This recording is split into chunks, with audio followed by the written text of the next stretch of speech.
Welcome to the Hard&Soft Pro Wrestling Podcast.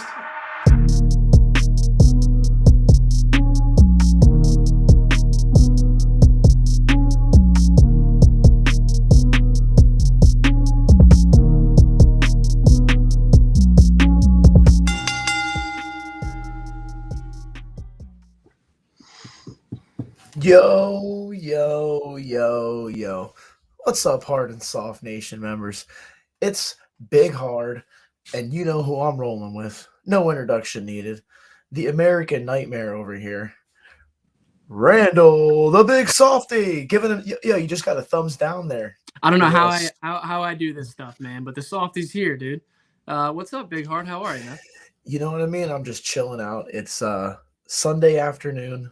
It's now been a full week since WrestleMania. Well, we left on Monday, so I mean, technically tomorrow will be the full week, but it's basically been a full week, and we've had a chance to sit back, collect our thoughts on our 4 days of madness that we had down there.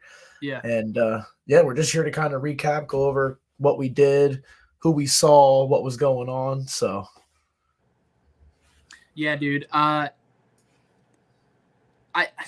There's so much to say, right? There's so much to talk about, and I know I'll leave something out.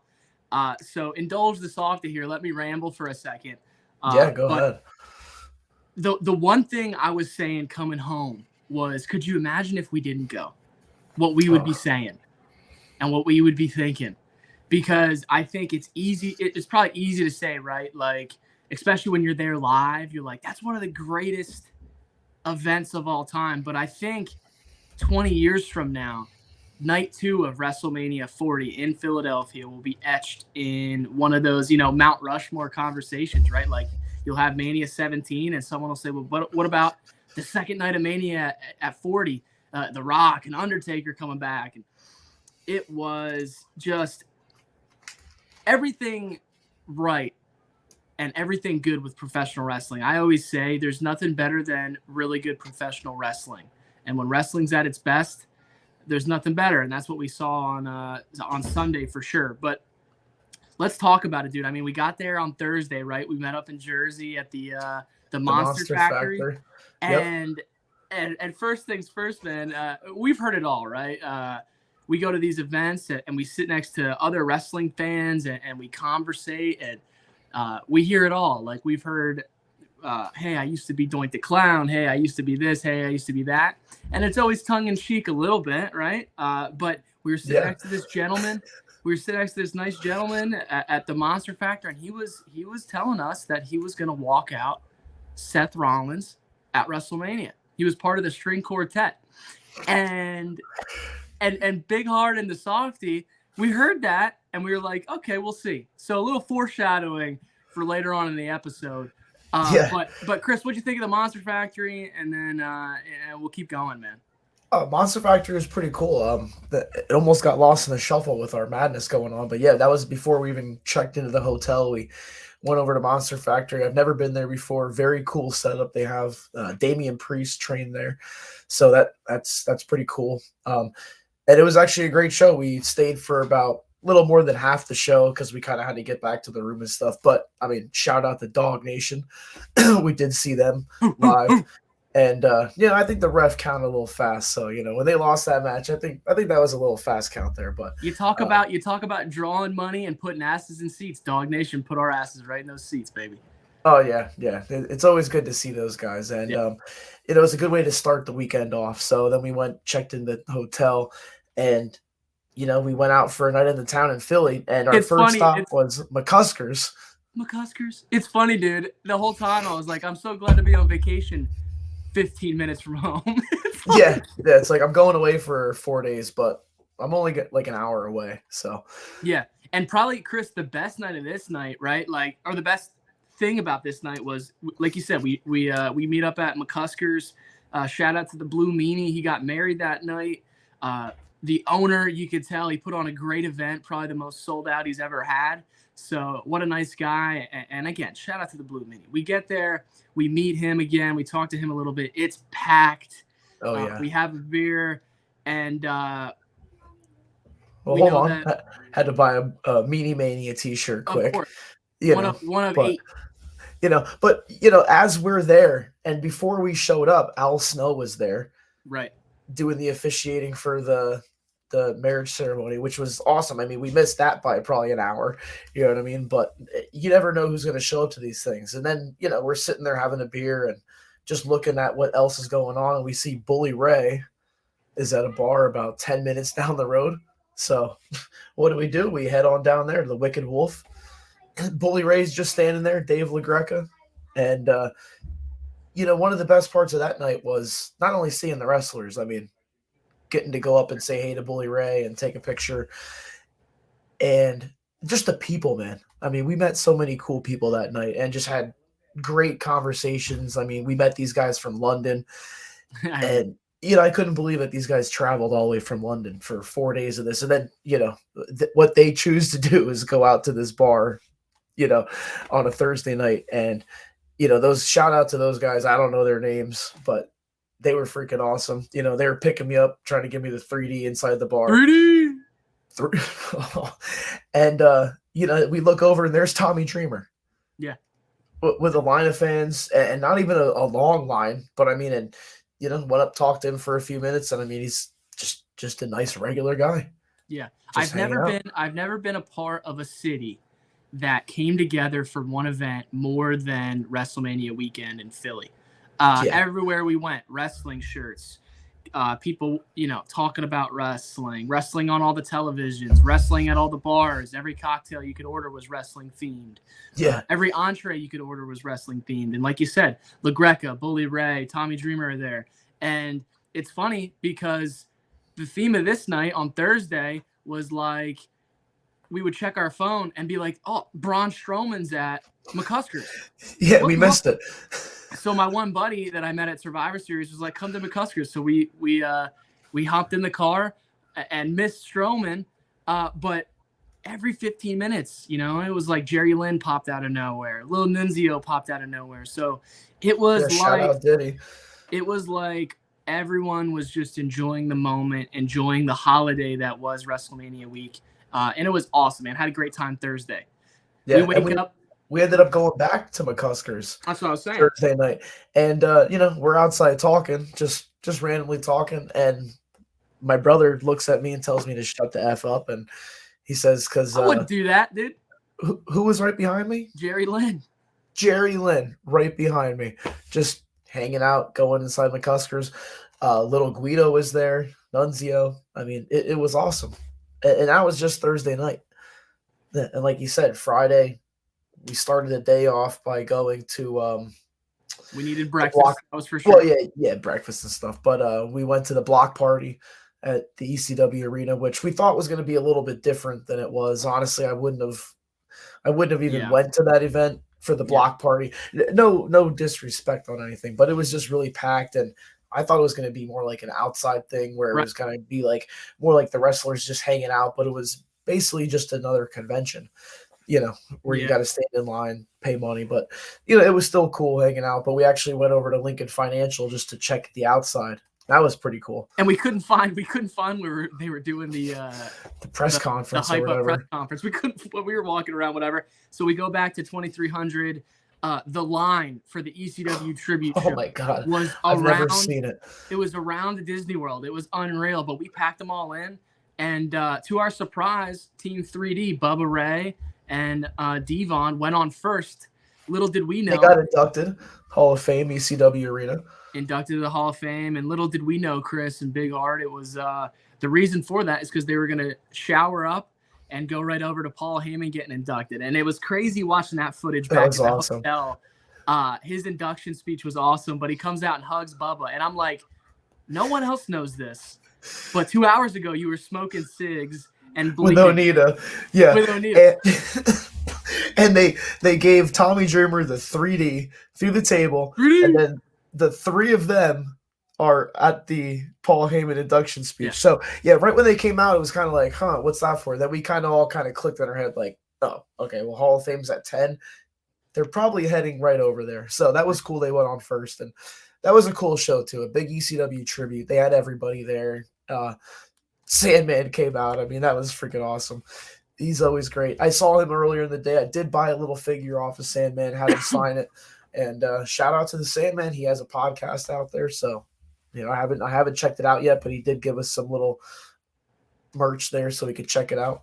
But that was a great night, 2300 Arena. We kind of cut it short because it was a long day, and night one of WrestleMania Saturday was going to be a very long day. So Right. I mean, and that day started off hot.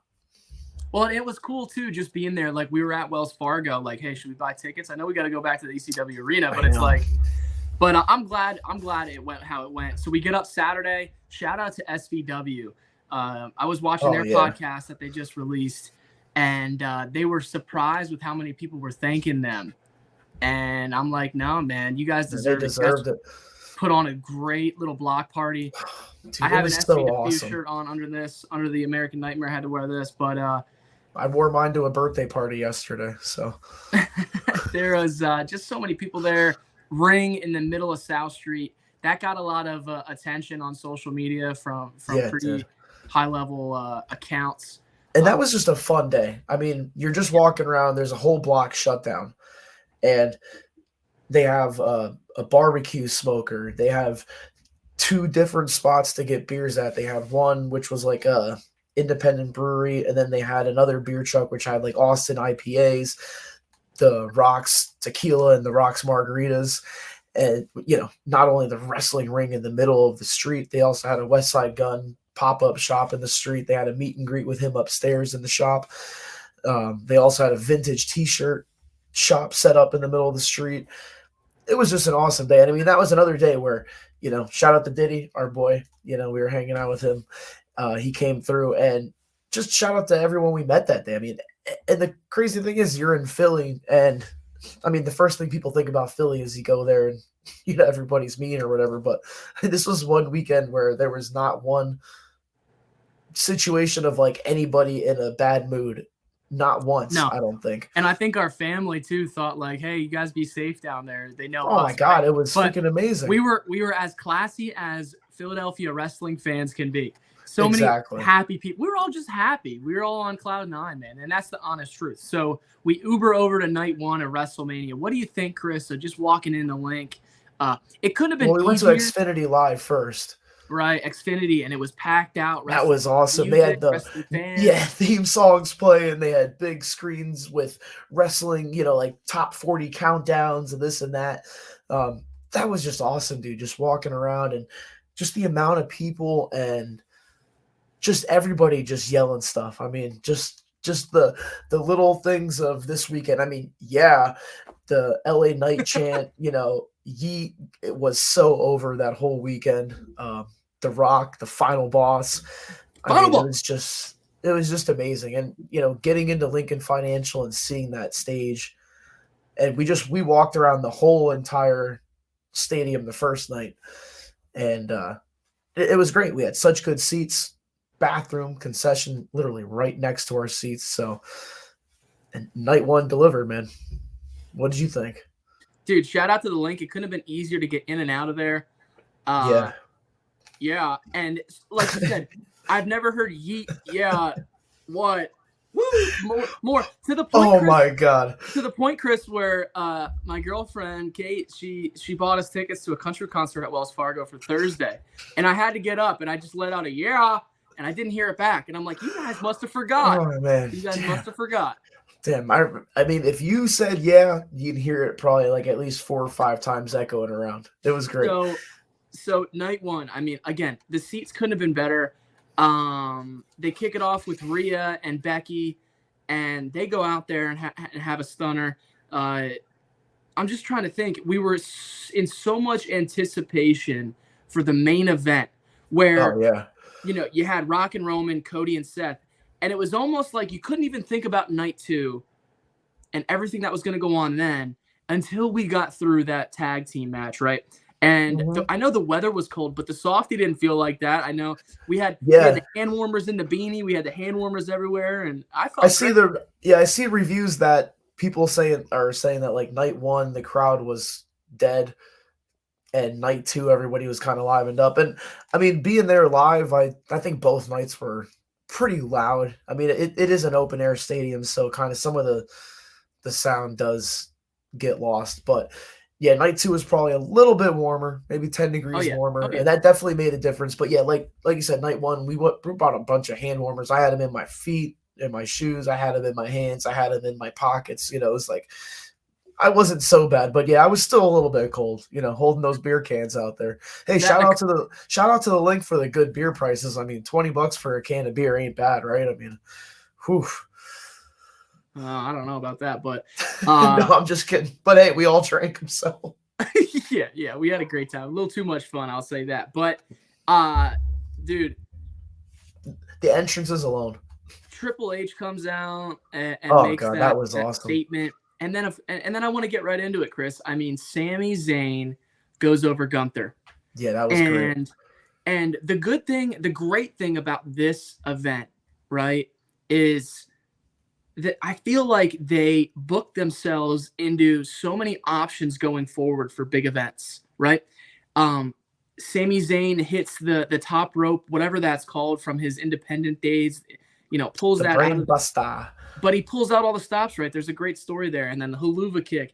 I don't think anyone in there had money on Sami, but they booked it in such a way, and Sami's so good and Gunther's so good that Gunther didn't hurt him to lose that belt clean.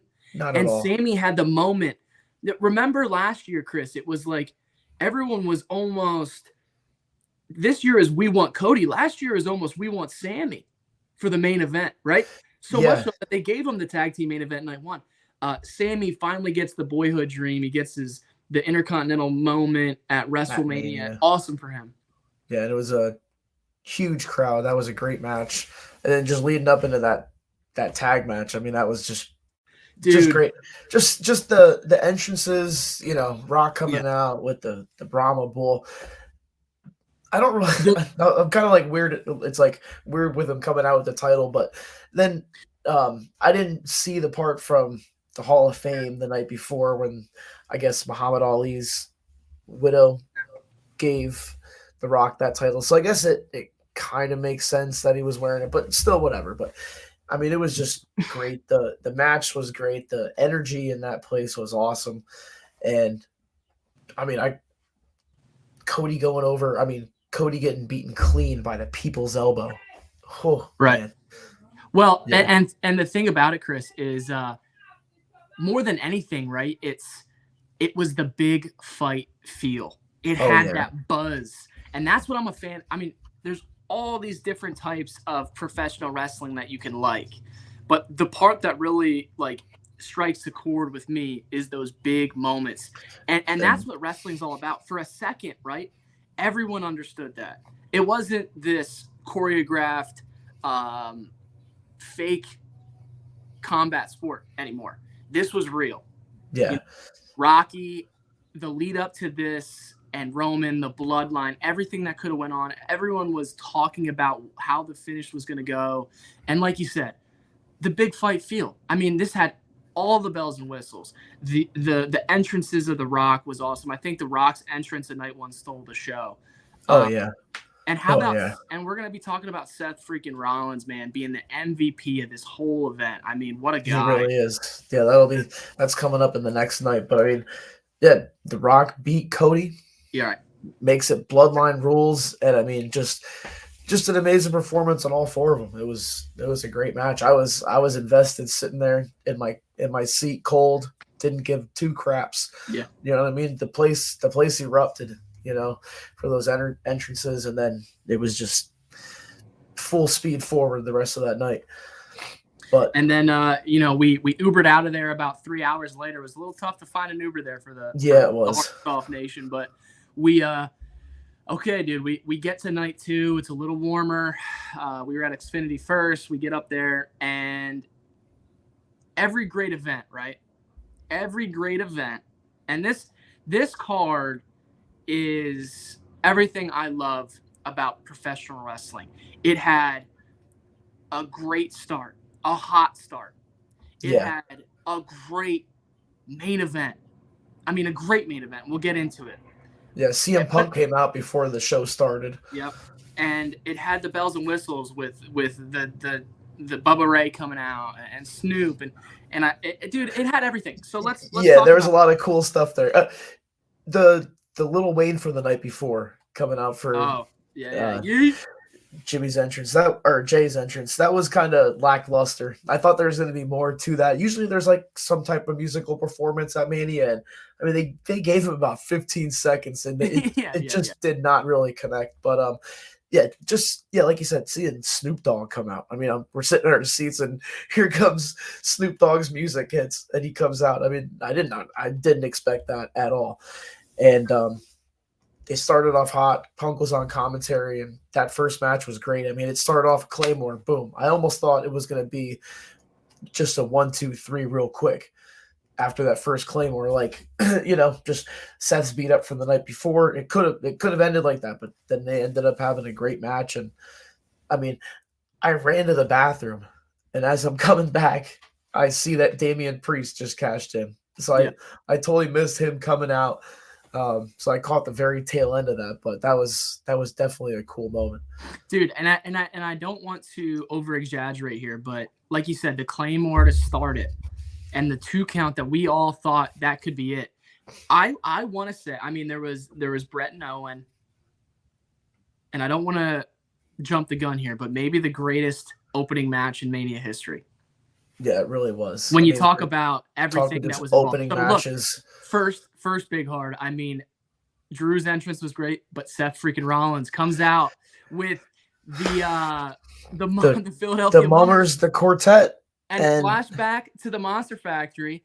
The guy that we were sitting next to was the Leprechaun in the Mummers in the front of Seth freaking Rollins.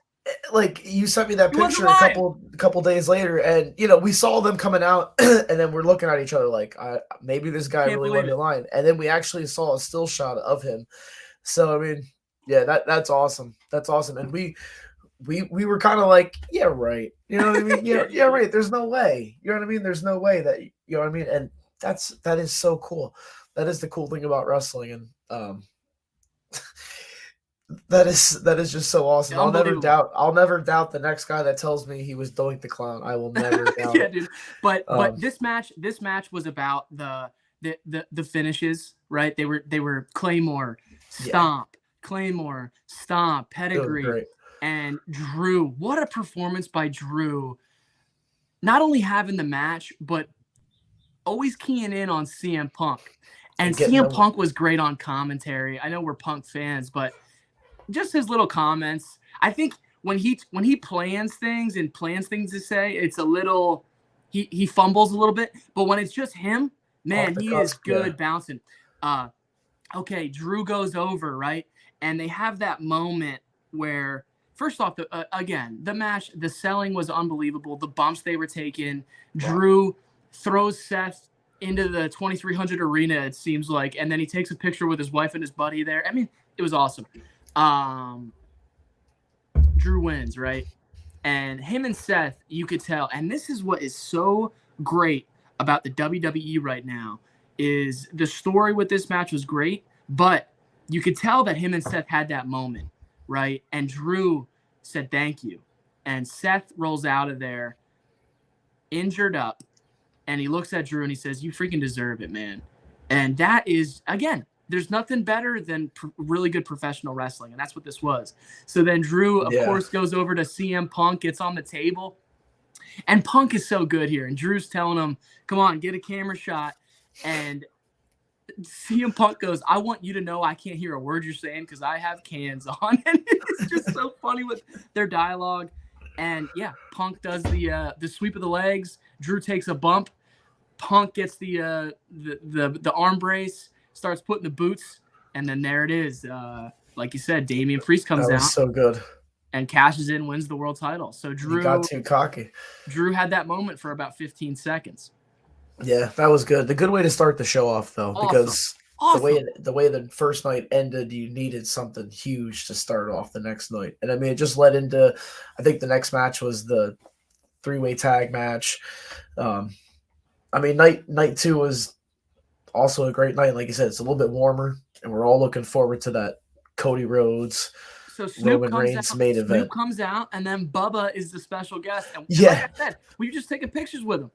Man, Yeah, that was cool. Thursday night hanging out with Bubba at the bar. Then we see him do the 3D, get inducted into the Hall of Fame. Then we see him at the Hall of Fame. Then night 2 at WrestleMania, he's one of the guest host referees. So that was definitely a cool little whirlwind. And then LA Knight drives in the Slim Jim car, hands the Yeah, keys that was to cool. a fan Yeah. in the front row. Yeah.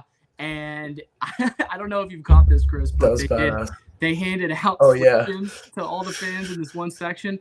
And Triple H goes, go get the camera shot of the Slim Jim. And they're all like, oh, WrestleMania, I got Slim Jims, yada, yada. And the one dude is just going in on his Slim Jim. Yeah, and the camera that was great. real quick. That was great. Hey, that guy will be etched into history forever. And I mean, hey, who am I not to laugh at something like that? That was great. Hey, at least he got his 3 seconds of fame. Yeah, he did.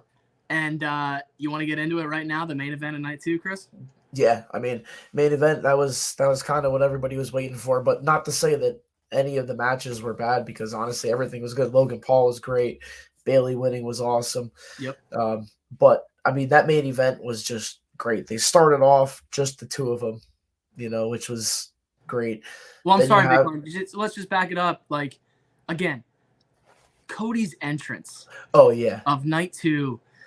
Again, this is everything that is creatively great about professional wrestling. Again, it didn't matter that this was predetermined. No one was thinking that. No one even everyone was on the edge of their seat, and this was real.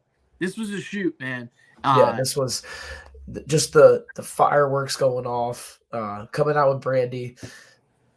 It was just great. I mean, the mask, I guess he was wearing was also made by the same guy that made Bray Wyatt's masks. Just cool what they do. And then Roman Reigns had that whole orchestra playing him out. Yeah, I get the idea. It was a little, I would have liked to see more. It was a little quiet or anything. Even I watched Mania back live last night 2, and that's what I thought too. I thought, whatever. But Roman Reigns, man, I mean, the heel of all heels, the look of Roman. I mean, he came in shape. He's a superhero, dude. That's literally what this is. He is a superhero at this point. It's just insane. But I mean, the way the whole match just started off, just great. Just the 2 of them, which you needed for a while. And we knew there's going to be some interference. But I mean, then when the interference started, oh man, it didn't stop, because it was like Jimmy comes out first, then Jay. And I mean, that spear off the platform, that was badass. And so when I went back and watched it, you saw they went through a table, which was awesome. But I didn't see that. Visual, we just seen them go into the off abyss. The stage. It was like, holy shit, where'd they go? Everyone around us, of course, the softy and Big Hard, the hard one, were on our tippy toes, man, this whole time. But again, when the story is this good, and you don't have to do that much. I mean, Cody and Roman were just working the crowd, and they were just textbook spots. I mean, there were some good false finishes, and they went into the crowd, and they did that. And then Cody pulls out the table, and Roman stuffs it back. That was great. They did the kendo stick, but the stuff wasn't overused. Their signature moves, they got 2 counts. And then the interferences start, right? The bloodline rules. And it was spaced out to perfection.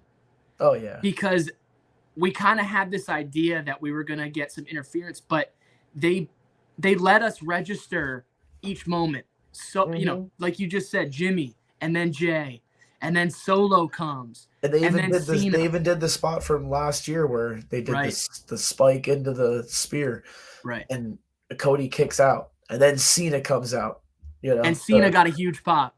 Get revenge on Solo, and Cena hit an FU on Roman. Did you see when he goes for the clothesline on Solo, and Solo's halfway already over the top rope before he even hits him? He knows what he's doing. Yeah.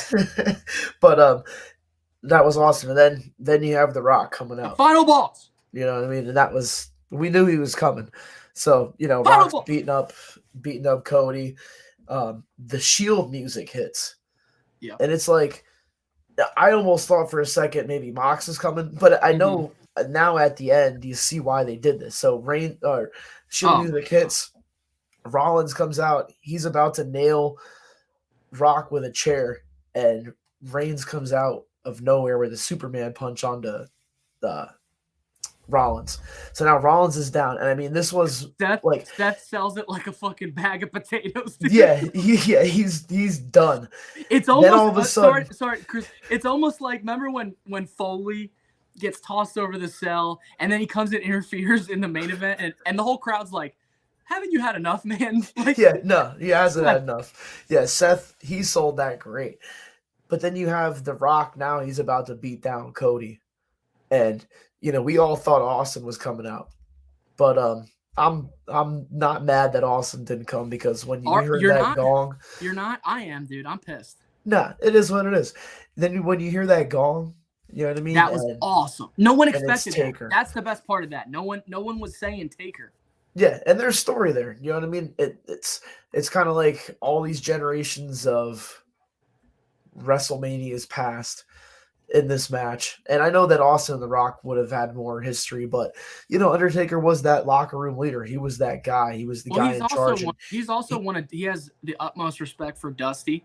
Yeah, right? and here he is. He wants to make sure this match is. He knows the stacks, the deck stacked against Cody. So here he comes, and that was great. And then it was basically like Reigns had the chance to go after Cody with the chair. Nobody was stopping him, and he looks over, and there's Rollins. 10 years ago. I mean, and I wasn't even thinking that story until like the next day, until it kind of clicks on you. You know what I mean? And it's like he hits Rollins with the chair, and it's the downfall. He chooses Seth. 3 crossroads later, and the look on Heyman's face was great too. Yeah, Paul, what a guy. But what was so good about the storytelling here was, yes, we loved Cody and we wanted Cody, but they weaved in that it wasn't just Cody winning. It was Roman losing. Finally, Roman making that one mistake. His revenge, his emotion got the best of him. And instead of taking out Cody, he wanted to get revenge on Seth, his Shield brother, right? And yeah, Seth sells it almost exactly like Roman sold it 10 years ago. Mm-hmm. That was just great. And great storytelling. Cody hits the crossroads, and that whole crowd. I mean, the pop with Cena, the pop with Undertaker, and somehow the pop when the final 3 count was hit. And Chris, before I forget, still hit that big pop. Before I forget, Samantha freaking Irving. Oh yeah, if you go back and listen to that call, it was great. I didn't know her name until this night.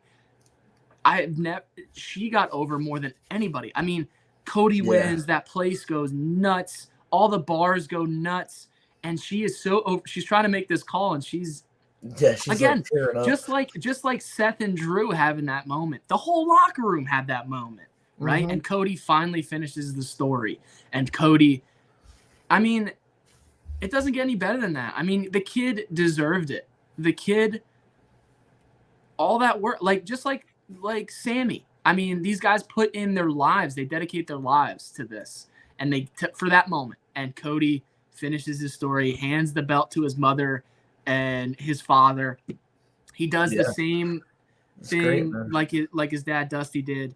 He called out Triple H. Yeah. Called out Bruce Pritchard. I mean, that was pretty cool. Just everybody lifting him up, and it was cool. Just like you didn't see anybody running out of the stadium right after the 3 count. Everybody stayed around to watch that. We can't say enough. Just a great weekend. We can't say enough about this. I mean, it had. When you talk about 5-star matches, okay, the emotion and the storyline that goes into, I think, again, this isn't just me. I think there's always you're just shitting on AEW. I'm not, dude. I think a 5-star match was when Funk and Onita had that. It wasn't technical at all, but they had that exploding death ring, whatever it was, in FMW in Japan. And instead of Onita saving himself. He went in after his mentor and his lifelong guy that got him in the business, and he covered up Terry, and people were crying. That's a 5-star match to me. It pulls you in, right? This was as 5-star as it gets. I mean, you had the 5-star match to kick off the show, Oh yeah, and then this main event. I just can't say enough about it. I mean, you can't. it was great. You don't have to be a wrestling fan, man. You get it. You got it. Again, the best bookers, they book for the 10-year-old to make sure that the 10-year-old can understand it, right? We all got it. Oh yeah. My girlfriend's doesn't know a wrist lock from a wristwatch, but when he hands the belt to Mama Rhodes, Oh yeah, I that mean, was I a don't great know. moment. It was just everything good. And that Just whole music. locker room shared that moment. The whole locker room won the title that night. Yep, everyone coming out celebrating. I mean, great way to end the weekend of WrestleMania. And I mean, I dare to almost say that this is one of the greatest WrestleManias of all time, if not the greatest. I mean, I know that there's a lot in the past that are, held in high regard, but you go through this card and just the emotion, the story of it all. It's number 40, The Rock, just everything going on. I think, and people are going to be in a couple of years saying, what's your favorite WrestleMania? The WrestleMania 40. Yeah. Maybe not my favorite of my all-time childhood, but honestly, I could go back and watch the card right now if I, and plus It'll just be in being the there discussion. live. It'll be in the there discussion. live too. It just makes it even better. And I had a great time. It was the best wrestling weekend I've definitely ever had in my life. And probably I don't think anything's going to top that. I'll tell you that much. I never thought I'd say this. I was driving home Monday and I said, I think I'm wrestled out. Yeah, and then I turned on Monday Night Raw and I wanted to be there. Yeah, I know. I almost think I should have stayed and got tickets for that, but what a show that was. I mean, they're going to the smaller sets, but Chris, just great weekend. We just wanted to kind of give our thoughts and recap on everything we did over the past, or those 4 days. The only thing that would have made it better, Chris, was if that glass broke. Oh, don't ruin this great video with any of that talk. That's for a later date. No, I'm gonna save that one. Save that one. It was financial. That's what he said. Come on. Yeah. Whatever. Well, on that note, is there anything you want to tell the audience? No. Well, then I'll let them know. Sip of water for the working man. If you're not hard, you're soft. You're damn right, and it's okay to be soft. And WrestleMania 40, one for the books, man. I'm glad I got to share it with my baby, shoot brother. Final balls. 3D.